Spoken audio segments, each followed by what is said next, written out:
Forget to do what to say when there's no sound happening right now, Alice. We are doing a cold open today. Mm-hmm. Welcome to the Burn Barrel. Tom Shattuck here with Alice Shattuck. And we are doing a cold open today because we simply don't have time to do a hot open or produced open, whatever that is, because we figure the more time we can save from just doing show, the better. Alice has to race to work. You look beautiful tonight, Alice. Thank you, sweetie. I love you. Jeez, you got to go away tonight. You look so beautiful. I mean, I don't have, ignoble intentions, but I'm just saying that I would like you to be around. All right, here we go. Okay. Before the guys start accusing me of being a wimp. Okay, a lot happening today, and we'll start at the border. The world utopia did not happen as a result of the Biden administration, and with Trump being gone, the news is forced to do newsy things like cover news now. They didn't want to. This is not their intention, but a lot of these people were on record a few years ago about being appalled. A lot of people cried visibly, reporters, about the situation at the border. Mm-hmm. So it looks like, and this is a good thing, that the media is not ignoring what is happening at the border, and it is not good. News for you now, a CNN exclusive. CNN has obtained internal Customs and Border Protection documents revealing an emerging crisis at the border, even as the Biden administration refuses to call it a crisis. Ooh. The documents reveal a growing trend of unaccompanied children coming into the U.S., overwhelming facilities during a pandemic. And on average, children are remaining in Border Patrol custody longer than the law permits. CNN's Priscilla Alvarez is breaking this story for us. Priscilla, just how bad is the situation? So these internal documents, Jake, underscore the increasing trend of unaccompanied migrant children coming to the border. To put this into perspective, in the last 21 days, Border Patrol encountered more than 340 migrant children. Now, these are not levels that have been seen since 2019 when there was a crisis on the border. Now, this is a vulnerable population. Border facilities are not designed nor intended to care for these children. They depend on Health and Human Services Department to place these children in shelters. But HHS here is also working under limited capacity due to COVID-19 precautions put in place last year. So behind the scenes, officials scrambling to accommodate these children. The numbers are expected to continue to rise. The Biden administration, again, calling this a challenge, but it may be an emerging crisis, Jake. All right, Priscilla Alvarez, thank you so much for that breaking news story. So, I mean, there's part of us that, I think there's part of everybody, if you were a Trump supporter or, just somebody who yearns for journalism and fairness, there's part of you that's satisfied saying, you said it was the most, unusual thing last time, and you called him a Nazi and this and that, and he was evil and worse intentions. The pain is the reason, for the cruelty is the point. Right, cruelty is the point. Exactly right. Mm-hmm. And you can do a little bit of that. Certainly for people who were loudmouthed on social media and who suggested it was their own concern for kids, and who are now choosing to look away from this. But this also sucks. This is no good to have it. This is a bad situation. Yes. And it's going to only get worse the more the Biden administration acts like they're working on amnesty any minute now. The more people are going to try and come across that border bringing kids, which may or may not be theirs. Right. And also, the rigid COVID rules. Stop it. Mm-hmm. Stop it. Get these kids inside somewhere and try to find them shelters. I don't expect the Biden administration to be ramped up by now. But all these HHS people have been there through the whole thing. Right. And the Border Patrol, et cetera. But figure it out. Figure it out now. Make it a priority. And it needs to be. And Congress, too, needs to do something. Congress needs to do something. They've blown every opportunity to do this. They've done this now. They've been doing the same thing for decades, since Reagan was the last time we had real immigration reform, right? Mm-hmm. And it just goes on, and everybody refuses to deal with it.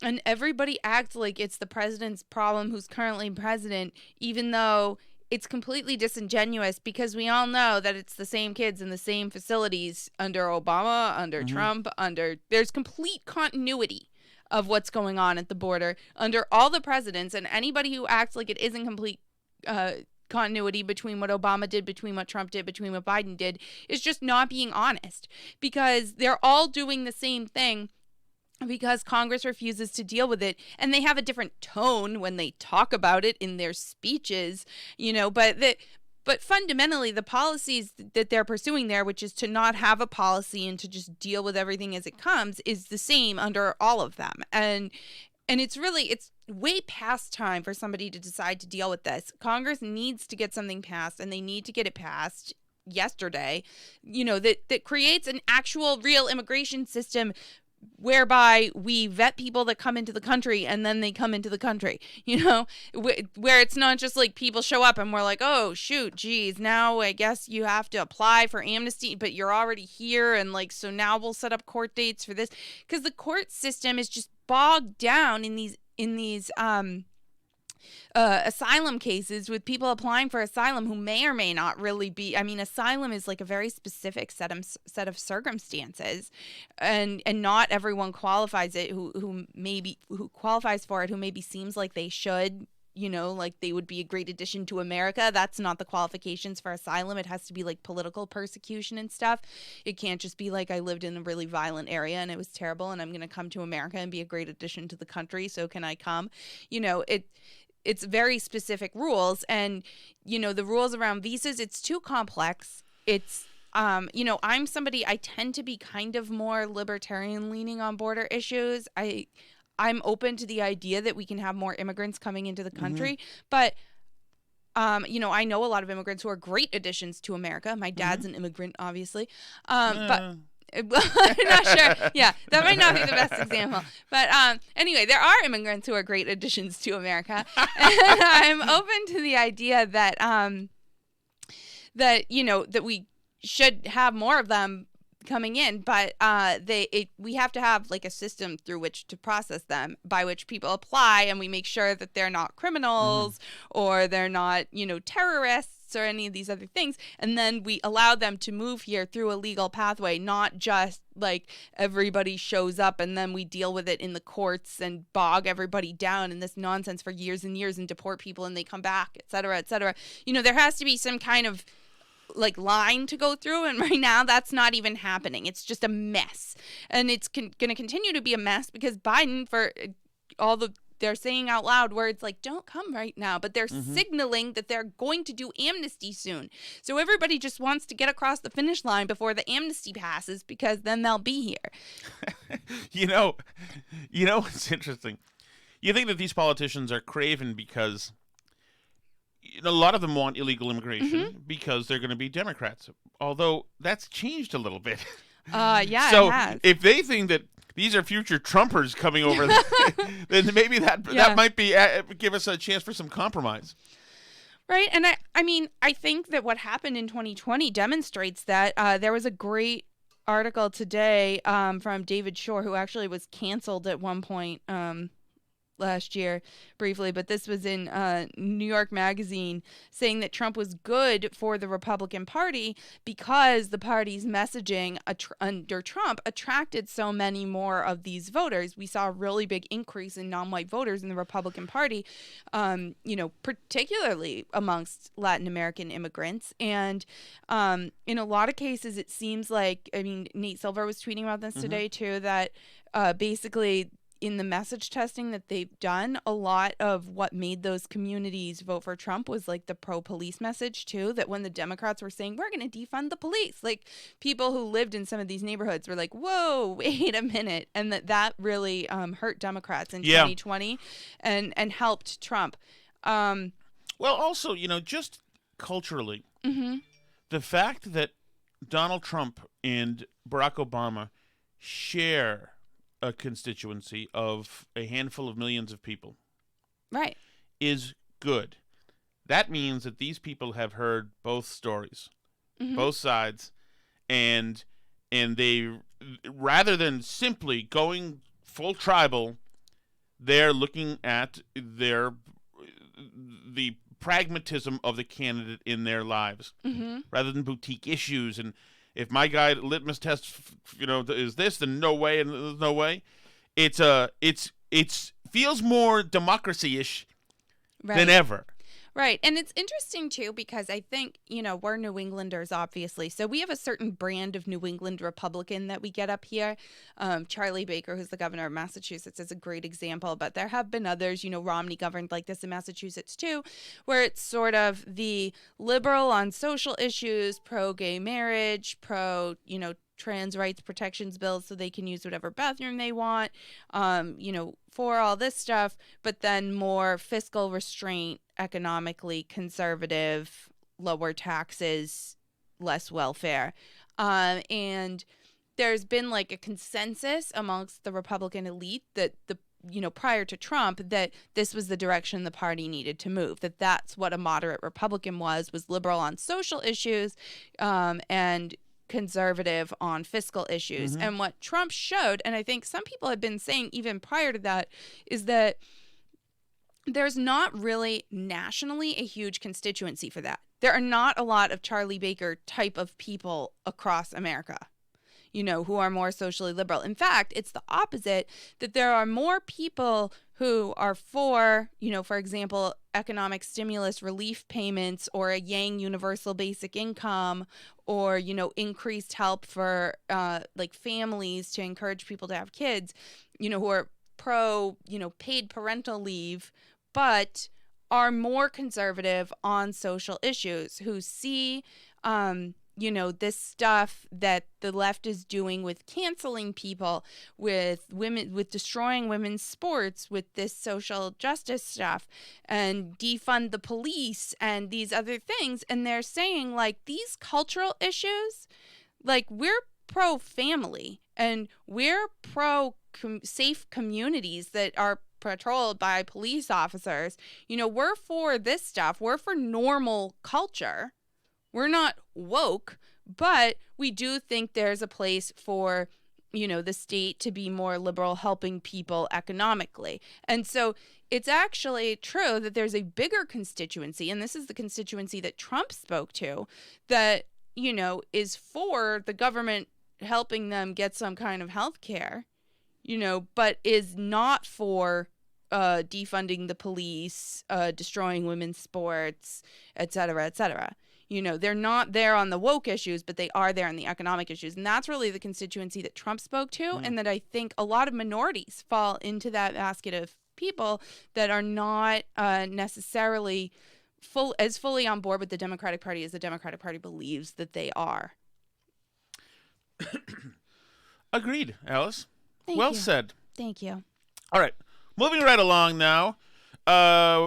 Leave it to a congresswoman from Massachusetts to come up with a really stupid idea.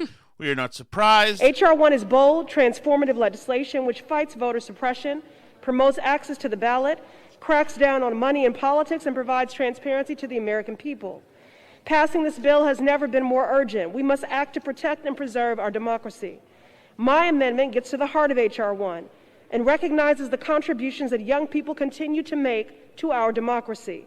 By lowering the federal voting age from 18 to 16 years of age, my amendment would enfranchise young Americans to help shape and inform the policies that will set the course for our future.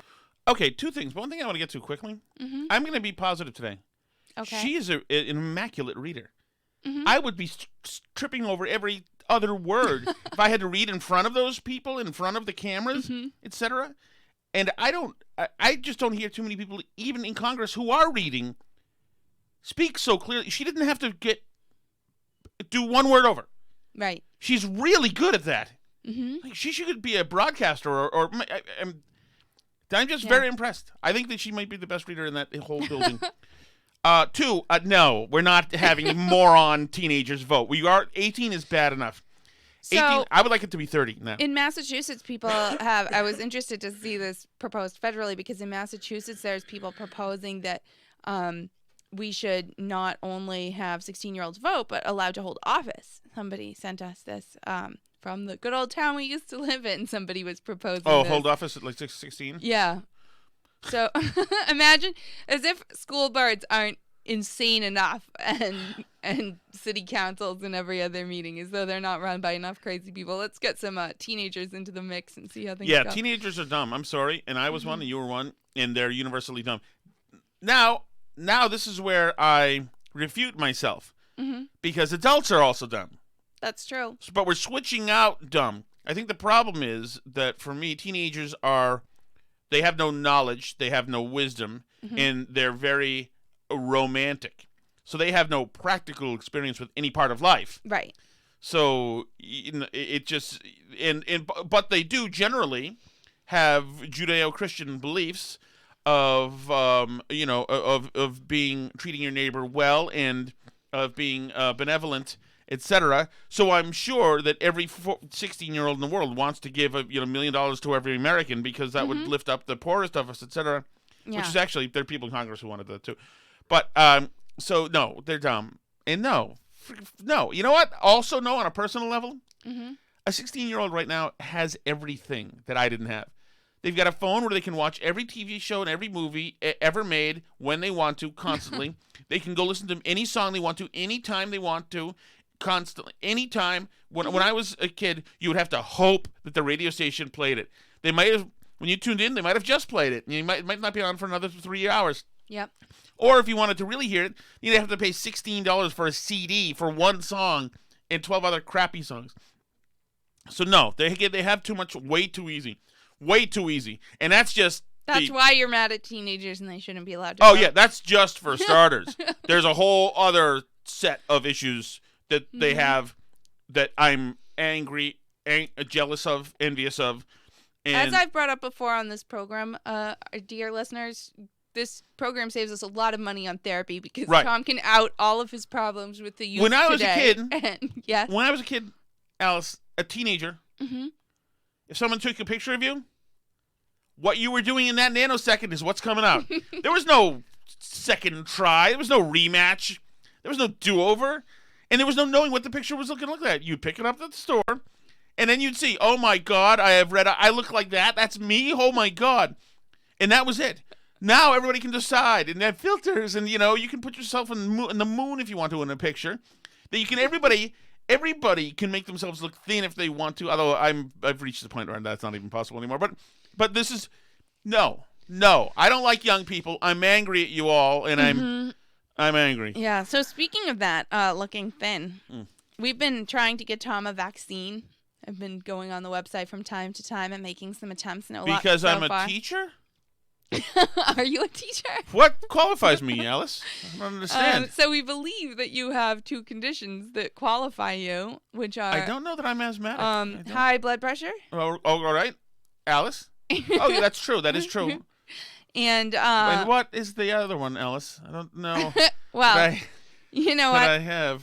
In order to enlighten you. Consumption? I'm just going to go ahead and read you this amazing article. New subject? I read today. New subject. Okay. This is from Slate by Emily Duke. The headline is, I am fat. To get the vaccine, I had to say I am obese. Ooh. Subhead, the word has done incredible damage to my body. Get used to it, Emily. Incredible damage to her body? The word has done damage to her body. How is that possible?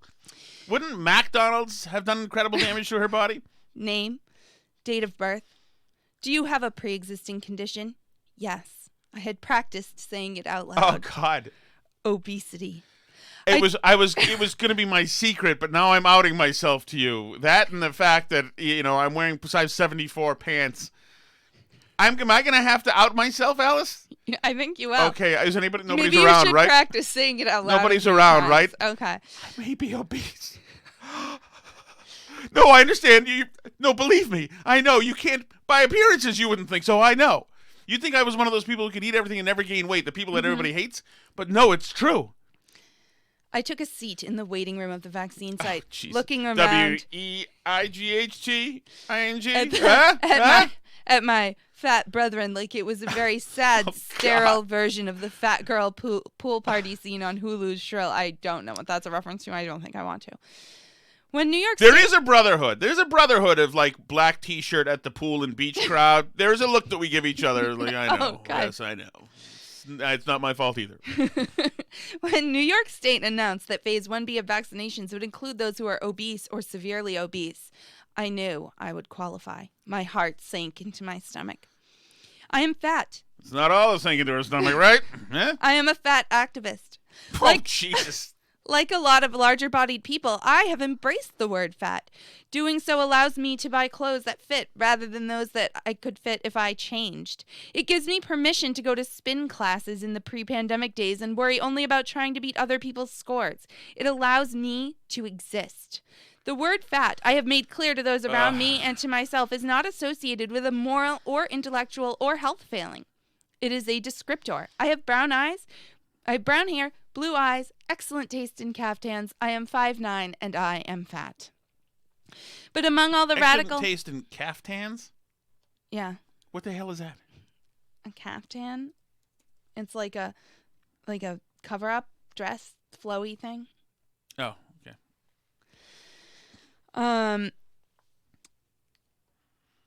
But among all the radical self-love coffee mugs I've seen, I love being obese has never been one of them. The word obese elicits an unparalleled grief in me. When I heard the announcement I had been waiting for, I spent 3 hours in the grocery store. The thing is, Alice, is that, when I was doing Fat Camp a few years ago, and I got down to many tens of pounds less than I was now. Right. And I was looking like the light was at the end of the tunnel. I was looking like I was going back to 2002 Tom Shattuck. Maybe 2010 Tom Shattuck. Well, okay, yeah. But anyway, I went to the place. I'm like, I'd lost 70 pounds or whatever. Well, who knows how much I lost, but it doesn't matter. So I went to the doctor. I was hoping my doctor would be there because I wanted to show him, hey, look at all the weight I've lost. You suck. Because I'm petty. So, and I went there, and the woman had me as severely obese. Morbidly obese? Yes, morbidly obese. I'm like, Jesus Christ. I'm sorry. Heck, I'm sorry. I'm not going to say that anymore. I'm not going to use the Lord's name in vain anymore. I've talked to Tom about it. Yes, I have. I'm like, really? I mean, what did I just come from? If now I'm morbidly obese, was I They don't have a category after Was I that. Aircraft carrier level weight before? Yes, that's what they call it. Yes, it was. What was I before? God, make the words nicer. Me and this, I'm writing a piece for Slate too. That's right, saying the words. It did violence to you. Yes. When I heard the announcement I had been waiting for, I spent 3 hours in the grocery store trying to figure out what I should have for dinner that night. I wasn't immediately sure I would claim my spot in line. If I confirmed my comorbidity, what would I tell people? It's obesity. Oh. I have obesity. Yeah, they know. Don't worry about it. Everybody assumes that I'm getting a shot soon, okay? It's one of the things you get. You get the instant satisfaction of drinking a beer like I have here and eating pasta, which feels good. And then the reverse payoff is that you're a fat. And that's the transaction. It doesn't have to be anything more than that. And don't worry about it. Just take your shot. Larger bodied people. That said, it is worse for women because the beauty standard is That's true. It is absolutely. That's intersectionality, honey. That's right. It's where your larger bodiedness intersects with your Does this womanhood. get me into the intersectionality conversation? Yeah. Nice. Yeah, she's a fat activist. So that's what she does. I think you should start corporate training, Sonny. Oh. That's where the money is. Skinny privilege, too. Yeah. Holy Jesus. Straight-bodied privilege. Yes. I'm sorry I just used I said Jesus again. I'm sorry. Wow, who knew? I have that problem, too. I have a religious, whatever. Go ahead. Larger-bodied people are often told that their weight is the result of their mind, a lack of willpower, a lack of knowledge about nutrition, or in my case, an emotional weakness. So then we hear all about her life and her eating disorder. It's easy and fun to get in the process of what it takes to be fat. It is tough to get unfat, and it takes discipline. And as you get older, you have more things. There are many more excuses for you to start tomorrow. And so that's what I would say. As your health coach, strength coach, and fat coach, what's her name? Debbie? Who? Hers, this? Emily, I believe? Emily. I will tell you that I would say that you're going to have to start making wise choices. So she apparently had an eating disorder. She's embraced being fat now. She's pro being fat. So she's good. And then she talks about how hard it was to weigh herself. And, I don't even get a number when I use my scale. I get an error. So she reminded herself how problematic BMI is as a measure of health and how it leads to the perpetuation of weight discrimination in the diet industrial complex, things that actively harm the health of larger-bodied patients. You know what else? The next time you tell me to stop eating frosting directly out of the can, I'm going to remind you of a certain shady monolithic operation called the Diet Industrial Complex. Am I merely a tool of the Diet Industrial Complex? Exactly. I reminded myself that all the hand-wringing about weight and COVID outcomes may well say more about the impacts of fat phobia in medicine and the intersections of this mistreatment with other forms of discrimination than the actual relationship. Are the crazy progressives going to accept the fats as members? Yes. Okay. Than the actual relationship between a virus and somebody's body size. So she feels, in case you couldn't understand that, I'll translate. She feels that the fact that COVID-19 outcomes are worse for fat people is because medicine is fat phobic. So fat people get worse medical care because doctors are fat phobic and not because the virus actually hurts fat people more. I'm signing on to all of this. I'm making it rain for this family from now on. But the trauma I've experienced as a result of diet culture didn't just vanish when I recovered from my anorexia. I am right now healthier than I have ever been, and I also weigh more than I ever have. Clinical obesity does not take into account that different people have different weights that might be healthy for them, whether you believe that based on set point weight theory, the idea that there are genetically determined ideal weights for different people, or if you just understand that for some, the diet industrial complex hurts more than it could ever help. Fat isn't black and white, just like I know my health isn't black and white. Obesity is. Very nice. Well said. Well, I am waging war in the fat industrial complex, diet industrial complex. So, a couple of quick things. Jen Psaki answered or didn't answer the question on Dr. Seuss. Kristen, do you have another question? A question about Dr. Seuss, since it's maybe the only day that you can bring up Dr. Seuss in every hearing. It is National Read Across America Day. It's also Dr. Seuss's birthday. Mm-hmm. Both former presidents, Obama and Trump, mentioned Dr. Seuss in their Read Across America Day proclamations, but President Biden did not. Why not? Well, first, the proclamation was written by the Department of Education, and you could certainly speak to them about more specifics about the drafting of it, but Read Across America Day, which, as you're right, has not existed forever, has only been around for a short period of time, elevates and celebrates a love of reading among our nation's youngest leaders. And the day is also a chance to celebrate diverse authors whose work and lived experience reflect the diversity of our country. And that's certainly what they attempted to do or hope to do this year. And as we celebrate the love of reading and uplift diverse and representative authors, it is especially important that we ensure all children can see themselves represented and celebrated in the books that they read. So does the omission have anything to do with the controversy about the lack of diverse characters in the author's books? Well, again, I think it is important that children of all backgrounds see themselves in the children's books that they read. But I would point you to the Department of Education for any more details on the writing of the proclamation. We would point you to the Department of Education for details on what the president says and doesn't say. Thank you, Jen. And you know what else? I'm not going negative. I'm just trying to send your fat story to Jerry Callahan, but we don't have time. I'll do it later. I'm not going negative. I have something positive to say about Jen Psaki. Oh, goody. Does she circle back? She doesn't circle back in this one. She has an exchange with a reporter about Kayleigh McEnany. A bit of news on the media front. Mm-hmm. Kayleigh's got a new gig on Fox. People don't know. Your predecessor, Kayleigh McEnany, has just signed on as a Fox News contributor. Wondering if you have any good wishes for her, advice, and if she does have a show, if you'd be willing to go on. Sure. I've done Fox News Sunday twice now. I'm happy to go on a range of shows. I will say that I knew Kayleigh a little bit, not well. I met her when we were both CNN contributors, and we did a few shows. I'm not sure how many together. Like many Americans, we disagree on political issues, but we talked about our families, our spouses, sports, all sorts of things in the green room. And I certainly wish her the best in her future endeavors. Thank you, Jen. Thank you, everyone. Thank you. What a nice answer. Mm-hmm. It's a nice answer. It also gives truth to this idea that it's just politics. It is just politics. It really is. Yes, and that is good. That is a positive thing. Nice going, Jen Psaki. Okay. Alice, Dr. Paul Offit just made himself famous.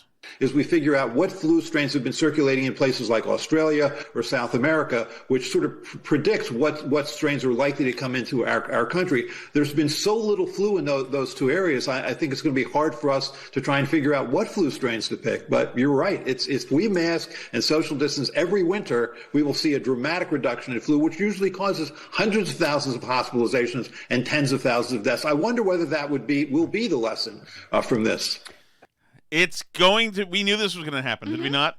Of course we did. I mean, I've been seeing people say it forever. I just sent you another one today, a tweet I saw from, I don't even know who this guy is, but he has a blue check mark on Twitter. And he said, I expect to wear a mask every winter for the rest of my life. The flu is nowhere near as bad as COVID-19, but it still kills thousands of Americans every year, and wearing masks dramatically reduces the spread. It's a tiny individual sacrifice for such major benefits to society. So, and I see comments like that all the time, every day. I could find you a new one every day of somebody saying, like, you know what, we should really just wear masks all the time. It's great. It's perfect. It's awesome. It keeps your face warm, I saw somebody say today. It's kind of like a lot of people, you know what it is?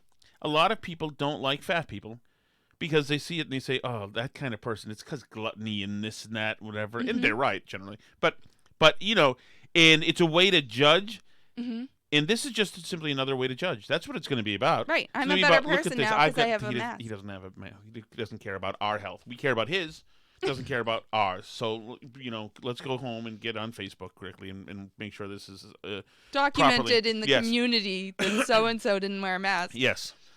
Oh, man. So my work has been crazy, and I can't tell you about it. But maybe down the line, things will be. But I have good news. Notable, yes.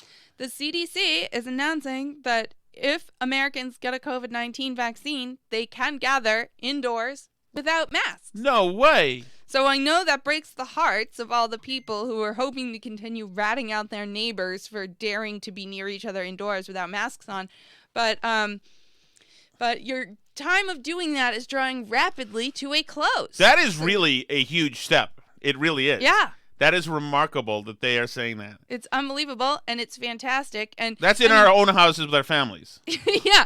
We'll be allowed. If we're vaccinated. It's remarkable, one, that they ever said we couldn't, and now it's remarkable. If you both get the shot, we will now allow you to see each other indoors in your own home with other vaccinated people. Will there be a time when various people can handle the cooking in crock pots and Thanksgiving? Or is there still one designated? Let's not get too crazy. When will we put I think we should have everybody eat a separate TV dinner. In each separate room? Yeah, in each separate room. I don't want to get too nuts with the close contact with others. I mean, that's another thing is I see people saying, like, I can't believe how unsanitary we all were before COVID. I've seen parents complain about, like, blowing out birthday cake candles. Can you believe we would just let one kid spit all over the cake and then we would serve it to the other people there? Oh, disgusting. I can't believe we ever did that. Let's never go back to blowing out candles on cakes again. Some people don't want to go back to normal. No. Biden said yesterday that he thinks we'll be back to normal by this time next year. My hope is by this time next year, we're going to be back to normal, and before that. Nice. Which, it's interesting because he says every American's going to be able to get a vaccine by the end of May. So I don't really understand how those two things go together. If we can all get the vaccine by the end of May. Yes. How does it take that long to then be allowed to go back to normal? Well, the teachers' unions haven't voted on when we get to go back to normal totally. And they tell Fauci, and then he tells Biden. So yes. Well, update, my sister is feeling better. She's been laid low for several days by COVID. You have permission to say this? Yes, I do. Well, then again, you didn't say which sister. So it could be any of them. That's not necessarily one that they may know. Yep. Well, that's good.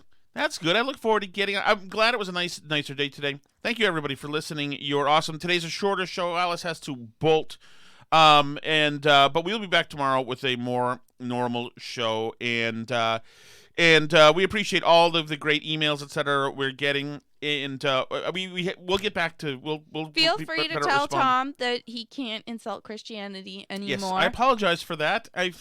It's just such an effective thing to say, and it's not a swear. It's that middle ground. I'll have to find. Oh, you know what? But people are actually less offended by your swears than by that. Well, some people. So I want your solution. I need something effective to say that's not a full expletive, but also not blasphemy. What about doggone it? That's not good enough. I don't want to use anything, that Joe Biden says. Horse woggle. No, I need something good to say that feels like... What in tarnation? Right. I need something that feels like it's offensive and making the room shake, with its venom, but doesn't necessarily do it. So please just DM us or email us or any of those things. Yep, you can reach out to us and let Tom know what he's allowed to say on Twitter. That is @BurnBarrelPod. You can also reach us on Facebook.com/BurnBarrelPodcast. You can send us an email. That is BurnBarrelPodcast@gmail.com. You can leave a YouTube comment, too. That's Tom Shattuck's Burn Barrel on YouTube. You can subscribe wherever it is that you listen to podcasts. But please do write us a review if you feel so inclined. C'est la vie.